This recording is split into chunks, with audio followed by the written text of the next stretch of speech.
Assalamualaikum warahmatullahi wabarakatuh. Halo teman-teman, perkenalkan saya Raisa Azhari dari kelas Biologi 2, Fakultas Sains dan Teknologi Universitas Islam Negeri Sumatera Utara. Di sini, saya akan membahas singkat dan jelas mengenai sistem integumen dan derivat-derivatnya untuk memenuhi tugas mata kuliah struktur hewan yang diampu oleh dosen saya, Ibu Syukriyah, MSc.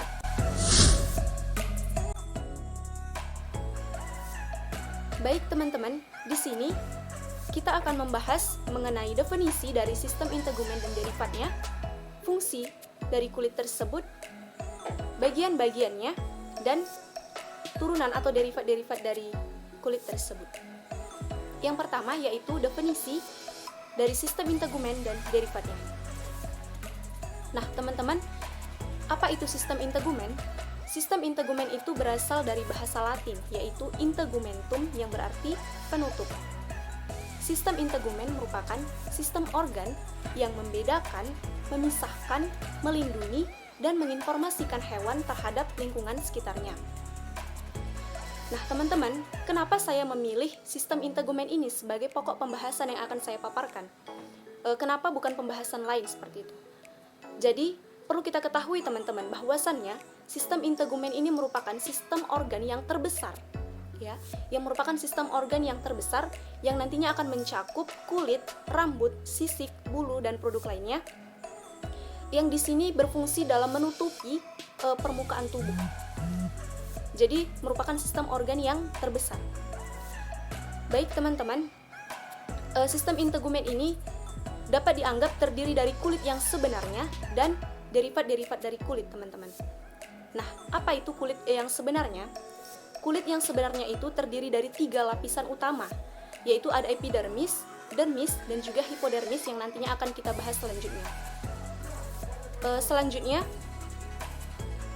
derivat dari kulit atau derivat integumen itu adalah struktur tertentu di mana secara embriogenetik yang berasal dari salah satu atau ketiga lapisan dari kulit yang sebenarnya, seperti itu.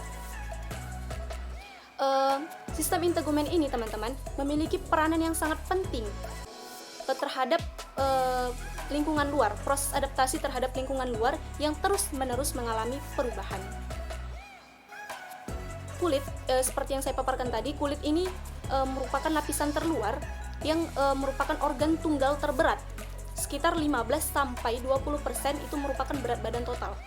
Dan pada orang dewasa, memiliki luas permukaan 1,5 sampai 2 meter kuadrat yang terpapar dengan dunia luar.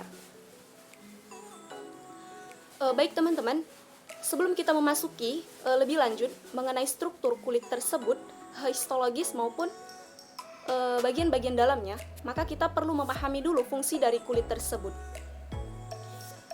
Baik, yang pertama, fungsi dari kulit adalah sebagai proteksi. Apa itu proteksi? Proteksi ialah kulit ini dapat melindungi diri dari gangguan luar, ya, gangguan mekanis dan juga gangguan kimiawi serta gangguan infeksi. Fungsi ini dapat terlaksana dengan baik karena dia telah dibantu oleh lendir, bulu, sisik, dan lainnya. Yang kedua, yaitu ada fungsi sebagai absorpsi. Absorpsi itu ialah kulit dapat melindungi diri dari sinar ultraviolet, terutama dengan adanya pigmen.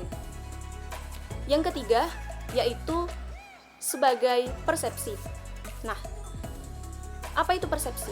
Persepsi itu ialah tempat berbagai organ sensoris, seperti organ perasa. Nah, kita dapat merasakan panas dingin, seperti itu. Yang keempat yaitu ekskresi.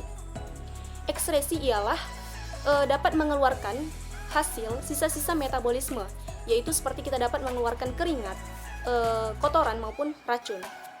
Yang kelima yaitu sebagai respirasi. Nah teman-teman, kulit ini juga dapat berfungsi sebagai respirasi, ya. Jadi kulit ini yaitu pertukaran gas atau sering dikatakan juga dengan pernapasan kulit. Jadi dia dapat menyerap oksigen yang lebih banyak dari aliran darah, begitu pula dalam pengeluaran karbon dioksida.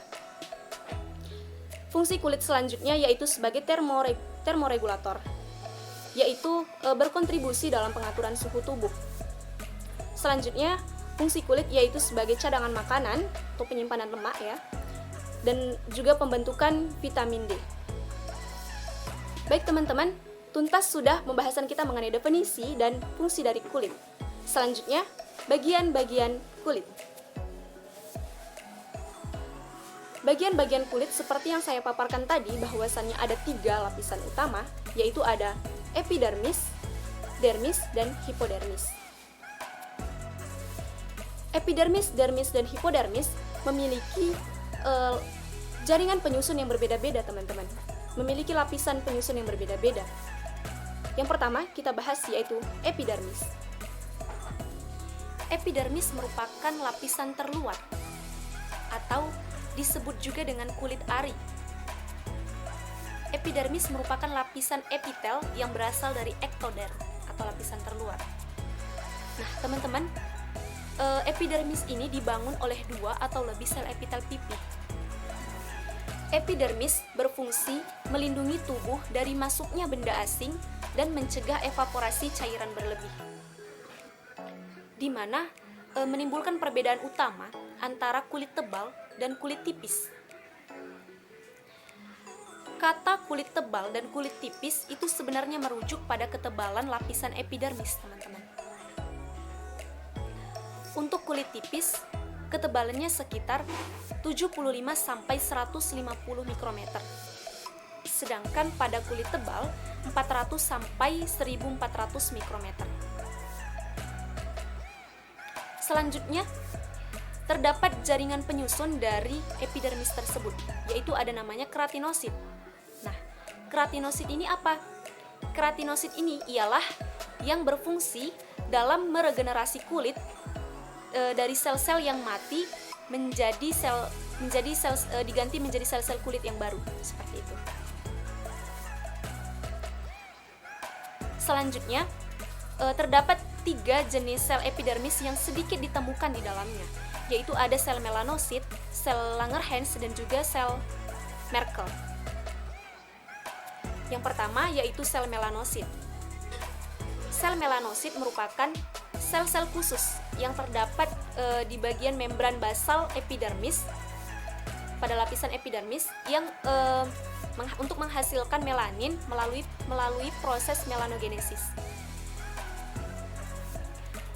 Melanin ini, teman-teman, merupakan pigmen kecoklatan atau agak kuning langsat, zat warna alami untuk mewarnai kulit dan rambut. Itulah sebabnya kenapa setiap orang itu memiliki warna kulit yang berbeda, teman-teman. Disebabkan karena kadar melaninnya yang berbeda pula. Orang yang berkulit gelap itu karena kadar melaninnya yang tinggi dibanding orang yang berkulit terang. Dan dalam hal ini, pigmen ini berperan dalam mengatasi kerusakan kulit akibat dari sinar ultraviolet. Yang kedua yaitu sel Langerhans. Sel Langerhans ini berfungsi dalam imunologi kulit yang berperan melawan infeksi dan mencegah kanker kulit. Yang ketiga yaitu sel Merkel. Sel Merkel itu banyak terdapat pada daerah kulit yang sedikit rambut, yang berfungsi dalam mekanoreseptor sensoris. Baik, selanjutnya kita akan bahas 5 lapisan keratinosit. Yang pertama ada stratum corneum atau lapisan korneum. Nah, stratum korneum ini merupakan lapisan terluar yang berfungsi melindungi lapisan di dalamnya. Dapat kita lihat, teman-teman, dari gambarnya terlihat seperti tanduk mati dan sifatnya itu selalu mengelupas. Stratum corneum terdiri dari 15 sampai 20 lapis sel gepeng tanpa inti dan sitoplasmanya yang banyak keratin. Yang kedua yaitu stratum lucidum. Nah, stratum lucidum ini terletak di bawah stratum corneum. tersusun atas sel gepeng yang tidak berinti dan berfungsi menggantikan dari stratum corneum.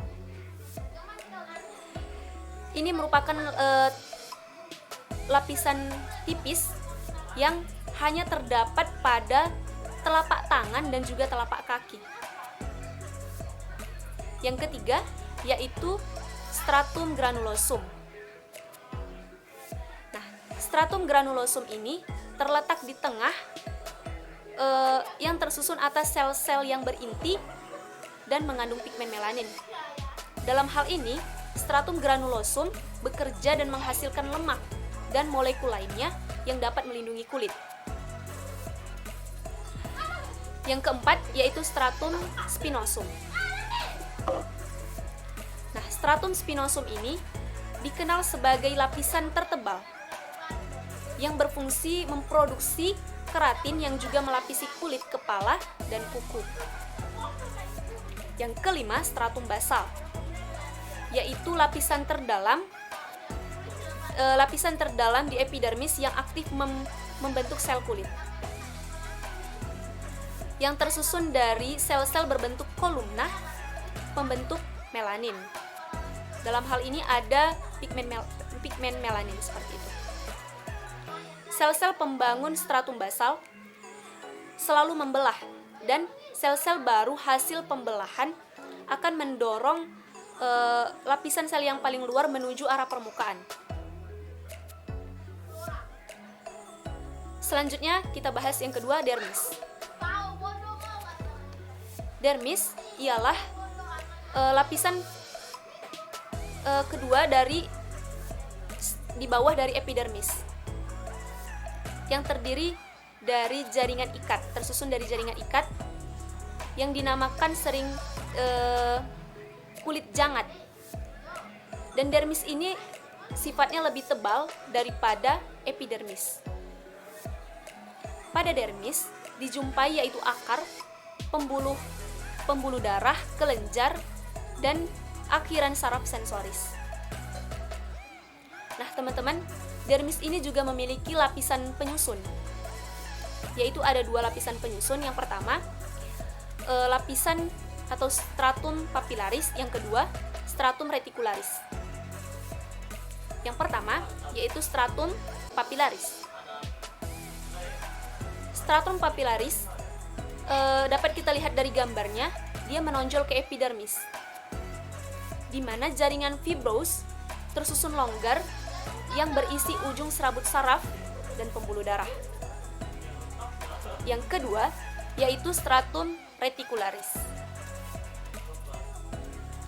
Stratum reticularis bagian di bawahnya menonjol ke arah subkutan, lebih tebal dan lebih banyak jaringan ikat. Baik, yang ketiga yaitu hipodermis. Hipodermis letaknya di bawah dermis. Lapisan ini banyak mengandung sel-sel lemak atau adiposit. Terletak di bawah kulit, terdiri dari jaringan ikat longgar yang berisi sel-sel lemak. Baik teman-teman, selesai sudah pembahasan kita mengenai bagian-bagian kulit. Selanjutnya akan kita bahas mengenai turunan atau derivat dari kulit, di mana ada kelenjar kulit yang terbagi lagi menjadi 5 bagian, yaitu ada kelenjar lendir atau mukus, kelenjar bau, kelenjar minyak, kelenjar keringat, kelenjar susu, dan turunan kulit lainnya seperti rambut, kuku, bulu, sisik, dan tanduk. Baik, akan kita bahas satu persatu. Yang pertama yaitu kelenjar lendir atau mukus. Kelenjar lendir atau mukus itu ditemukan pada beberapa daerah tertentu. Umumnya berwarna lebih terang dibandingkan dengan kelenjar serosa. Nah, kelenjar mukus atau lendir ini, teman-teman, biasanya terdapat pada Pisces dan amfibi. Namun kebanyakan terdapat pada ikan bersel tunggal. Kita ketahui bahwasannya ikan yang tidak bersisik itu memiliki atau memproduksi lendir yang lebih banyak dan lebih tebal dibandingkan dengan ikan yang bersisik. Nah, kenapa hal itu bisa terjadi? Karena dalam hal ini kelenjar lendir berfungsi sebagai pelindung di permukaan tubuh, ya, untuk mengurangi gesekan tubuh dengan air dan menghalau mikroorganisme. Oleh karena itu, lendir selalu ditinggalkan dan dibuat baru. Baik teman-teman, kelenjar lendir akan memproduksi lendir itu lebih banyak pada saat-saat tertentu. Misalnya pada ikan yang berusaha melepaskan dirinya dari gangguan, maka akan memproduksi lendir yang lebih banyak dibandingkan dengan keadaan normal. Contoh lainnya pada amfibi, ya, kata, di mana kata melepaskan dirinya dari gangguan seseorang dengan mengeluarkan cairan atau lendir bening. Yang kedua yaitu kelenjar bau. Nah, kelenjar bau teman-teman terdapat berbeda-beda juga. Misalnya pada sigung yang terdapat kelenjar bau di dekat anus. Sedangkan pada ular terdapat kelenjar bau di dekat kloaka. Maka fungsi dari kelenjar bau ini adalah sebagai komunikasi intraspesies, yaitu menarik pasangan dan juga sebagai pertahanan. Yang ketiga yaitu kelenjar minyak. Nah, kelenjar minyak itu biasanya terdapat pada mamalia dan berhubungan dengan rambut. Fungsi dari kelenjar minyak ini adalah menggetahkan sebum yang berguna untuk melumasi rambut dan juga kulit tanduk, lapisan tanduk kulit. Nah, teman-teman, kelenjar minyak ini merupakan modifikasi atau pengubahan dari kelenjar serumen. Ya, ada namanya kelenjar serumen yang terdapat pada telinga luar mamalia. Juga ada namanya kelenjar tarsal, yaitu yang terdapat pada kelopak mata, dan juga kelenjar meibom yang terdapat pada sudut-sudut mata. Baik, selanjutnya ada kelenjar keringat. Nah, kelenjar keringat mungkin sudah tidak asing lagi kita dengar teman-teman. Bahwasannya kelenjar keringat ini merupakan saluran melingkar dan bermuara pada kulit ari dan pori-pori halus berbentuk pori-pori halus. Fungsinya yaitu sebagai sekresi. Namun selain sekresi juga ada fungsi lain teman-teman, misalnya sebagai termoregulasi, yaitu pengaturan suhu tubuh. Nah, di dalam kelenjar keringat ada namanya ekrin dan apokrin. Timbul pertanyaan, apa itu kelenjar ekrin dan apa kelenjar apokrin? Kelenjar ekrin merupakan kelenjar yang hampir terdapat di seluruh permukaan tubuh. Dan sifatnya itu lebih ringan dan tidak berbau. Berbeda dengan kelenjar apokrin, teman-teman. Kalau kelenjar apokrin, dia terdapat terbatas, ya, hanya terbatas. Misalnya pada ketiak, di pangkal paha dan juga kulit kepala. Nah, apa yang membedakan kelenjar ekrin dan apokrin?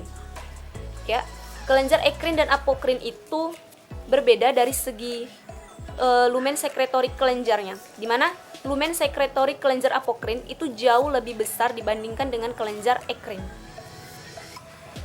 Juga dalam hal jenis sekresi, teman-teman. Nah, kalau dia kelenjar ekrin itu mengeluarkan keringat berupa cairan keringat encer yang jernih.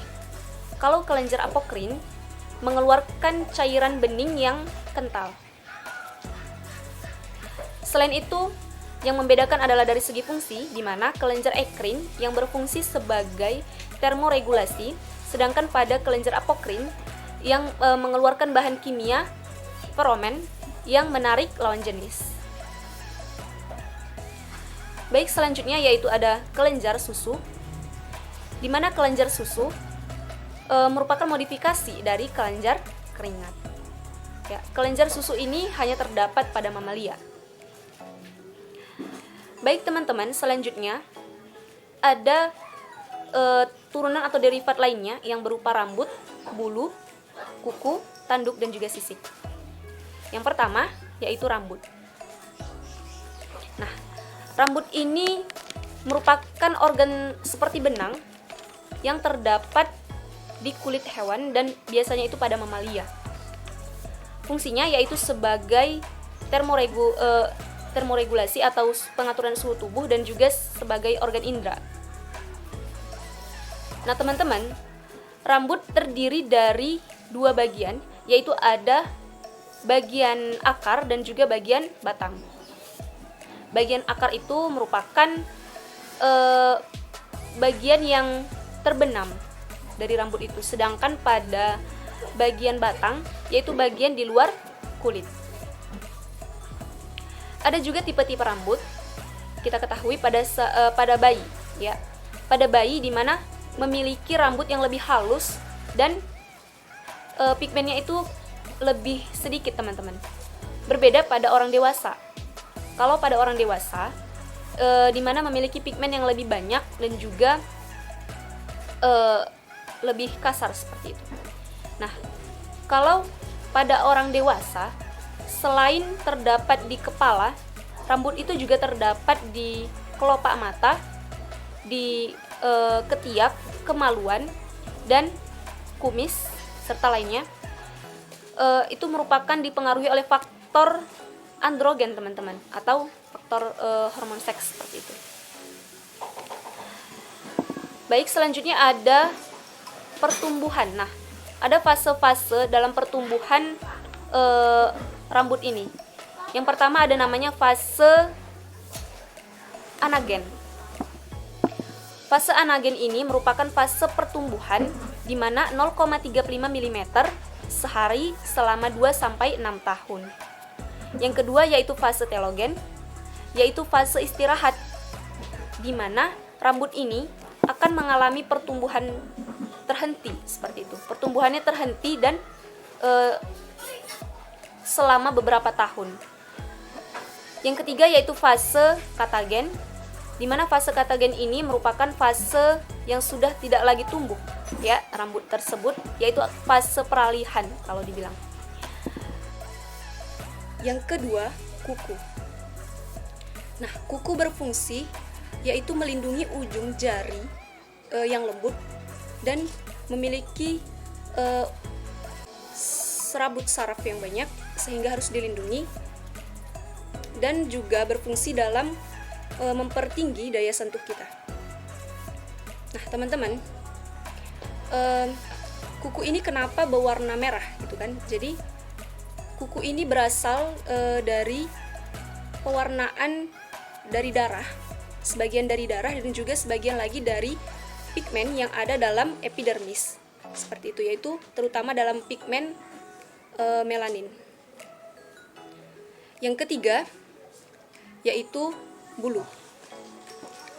Nah, bulu merupakan modifikasi dari sisik, di mana bulu ini, teman-teman, biasanya terdapat pada apes, ya. Macam-macam bulu ada pennae, plumula, dan filoplumula. Pennae merupakan yang terdapat pada daerah tertentu, ya, pada daerah tertentu saja, yaitu pada Pteridulae. Nah, ada 10 bagian Pteridulae, yaitu pada bagian kepala, sayap, pada bagian leher, bahu, perut, paha, dada, kaki, punggung, dan ekor.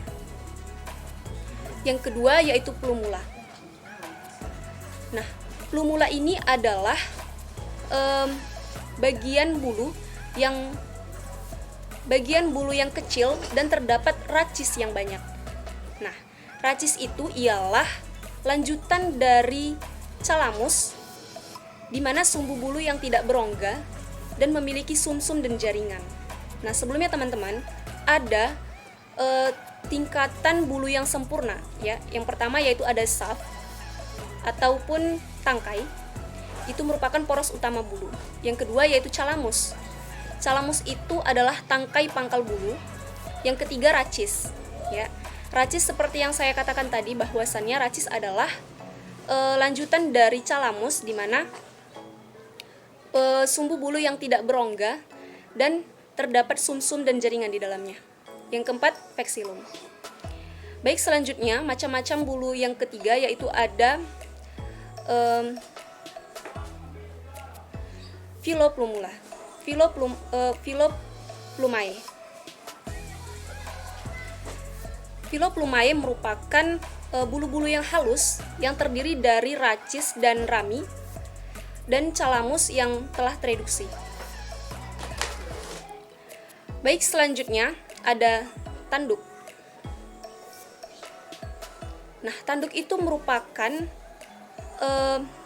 penonjolan yang terdapat di kepala yang panjang dan juga runcing seperti itu.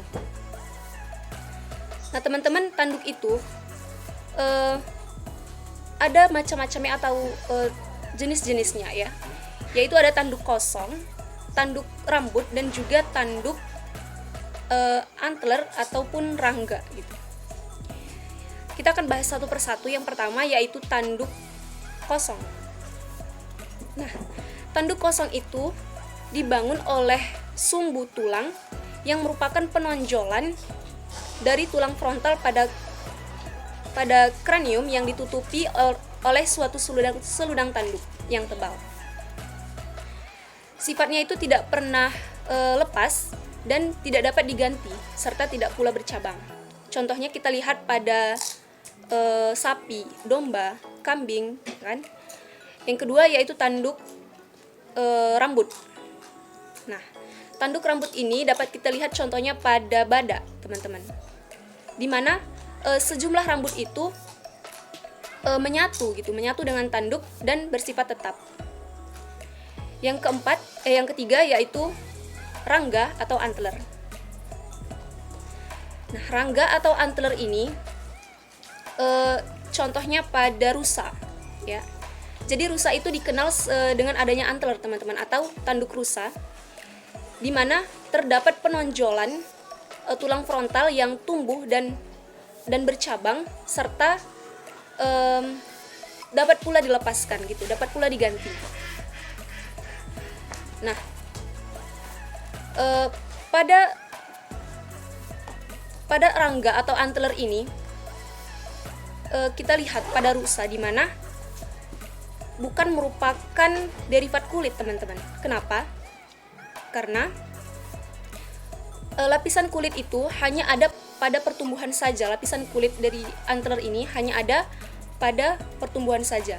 Setelah ukuran penuh kulit itu maka akan mengelupas seperti itu. Contohnya kita lihat pada rusa di mana terjadi pertumbuhan tanduk